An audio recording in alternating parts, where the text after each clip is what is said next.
Hey there, and welcome back to Interactive Middle Statistics. I am Shauna Hedgepeth, also known as Hedge, and off to the side here is my amazing, tall, vertically gifted friend, Joel. Oh my gosh. Yeah, Hey, I'm he does too. have a top of his head. There I don't fit is in a top of Zoom. your head. Yeah, I need vertical boxes in Zoom. I Oh need a my portrait gosh. mode instead of landscape. But oh well. Yep. How are you? That's okay. And we're not going to talk about how high my chair is lifted so that I can actually see the screen, because normally I'm like this, you know. So how you doing? I'm good. You doing okay? Yeah, doing really good, Good. So today we have a really cool Algebra 1 problem based on some running times. Only time I run is if there is a zombie apocalypse, which there hasn't been yet. Yep. And I'm a runner only if someone's chasing me, right? Like the exactly, zombies. Yeah. exactly. So the corresponding illustrative lesson here is marathon times. And what they've done is they've given us two different data sets, and Hedge and I debated whether we wanted to put these in like one table with like a category of like the age ranges. We decided to keep it the same way that illustrative had it, which has two data sets with two different graphs. So just want to spend a little more time showing like how you want to make sure the students are using CodeApp here. So here's my age 30 to 39. There's 50 cases here. And when I drag the times in, it makes a dot plot. I'm going to pull out a second graph. I'm going to make it about the same size as my other one. And then here's my age 40 to 49. And I'm going to pull in there. And it might look, if students aren't sort of like paying attention, like, oh yeah, it's about the same dot plot. But you'll notice how the range is very different, right? 240 to 460 on the 40 to 49, 220 to 380. So you'll notice how it's turning into a hand here. I'm going to go ahead and drag these both out so that they start at 200. And then you'll notice this bottom one goes to 450. So I'm going to adjust it so the top one goes to 450. And now you can sort of see the difference, right, in the two dot plots. It's really important that you work through that with your students if you're going to use this tool. And I think it's really powerful for them to sort of see like, oh, it starts looking like the same dot plot with sort of the same range and the same middle and everything. And it's really not the case at all.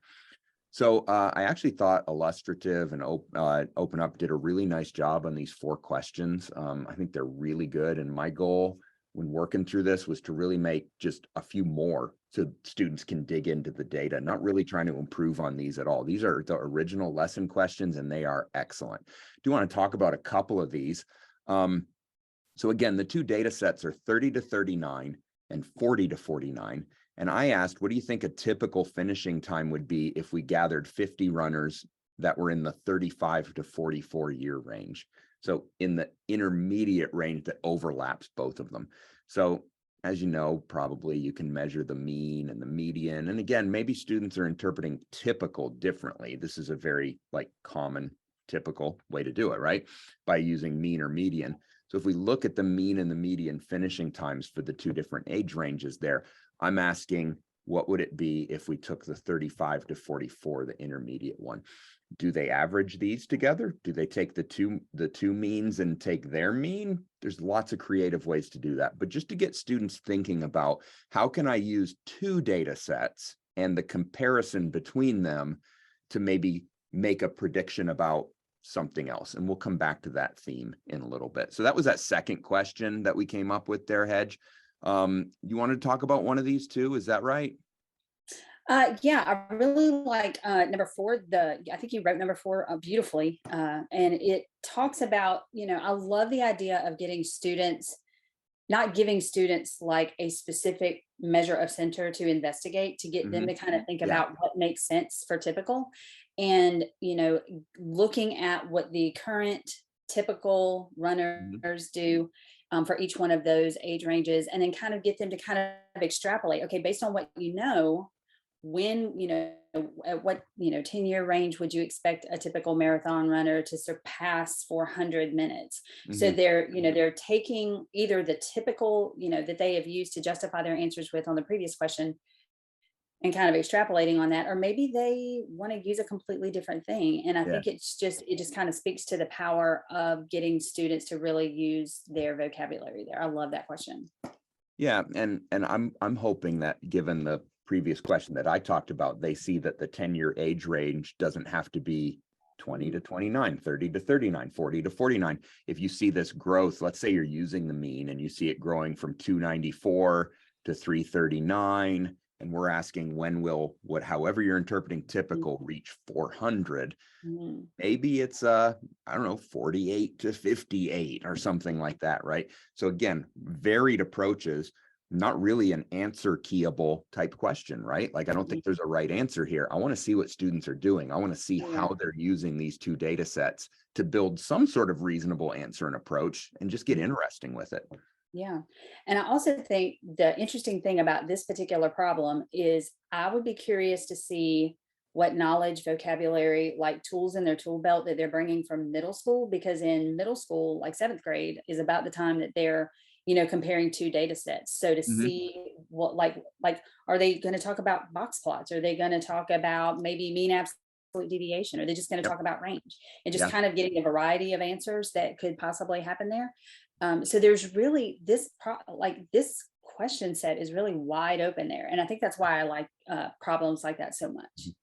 The last thing we want to point out is we brought in like the world record holder as well, who happens to, this shocked me, fall in one of these age ranges. In 2022, Eliud Kipchoge was 37 and he broke the record at 121 minutes, which when students plot it, it's just such a crazy outlier. It's Yeah, absolutely wild how far away he is from a typical marathon finisher, especially in his age range.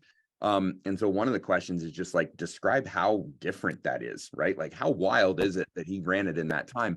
And then using these two data sets, like we see what sort of happens over the 10-year age increase in their typical finish. mhm, So we're sort of asking them to extrapolate. Does this also count for like the elite runners? Like if he was 37, what might his time look like when he's 47? Are these graphs even applicable to that situation?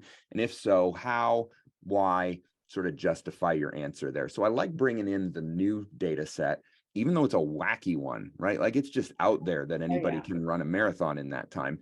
yeah. And can we use this to sort of speak to that same sort of like change that might happen over a 10-year time period?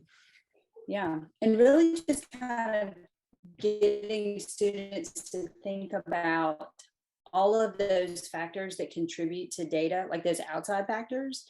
So I'm curious if a student's gonna, make mention of, well, that much work on his body in his younger years, that might have an impact on him open athlete. Like, will that, the fact that that's such an outlier, an incredible outlier, like, will that continue to show up, as Yeah. he gets older?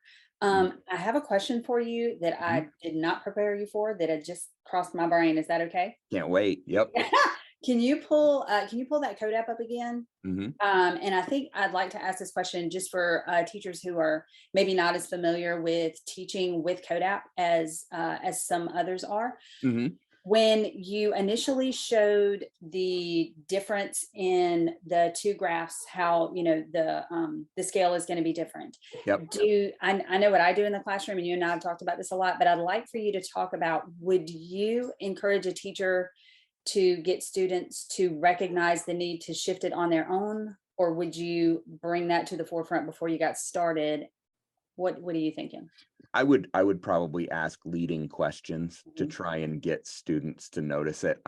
I'm not sure that all students would notice it immediately, but I would be surprised if none of them did. So sort of leading questions like, what do you notice about these dot plots when we Mhm. made them? Are they comparable right now? Like turn and talk to your shoulder partner. Like how does this look?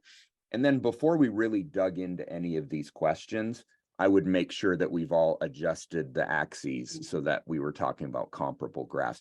I would want to elicit that from a student if at all possible, right? Yeah. Um, but I wouldn't necessarily assume that it was going to happen. I would want to make sure we laid eyes on everybody's and we talked as a whole class Mhm. about actually doing that, and we saw that. Yeah. And I can absolutely see, like, trying to ask those leading questions, and for some, groups of students, or just depending on the day or the time of day, Oh, sure. they're just not seeing what we're looking for, and Hmm. to like find the mean and the median for the data sets when they're originally packaged and saying, oh, so they're both like in the middle. They both line up. They're both about the same, right? And kids Hmm. looking at the numbers and going, wait a minute, what? Yeah, yeah, because That's you not the can. same. There you Yeah. go. There you go. You hover Yeah. over it. You see, wait a minute, those are going to be on top of each other in the original Yeah. presentation, Yeah. and they're 50 apart, right? Or 40 Yes. something. So yeah. Yeah. Yeah, good call Yes. on that. Yeah.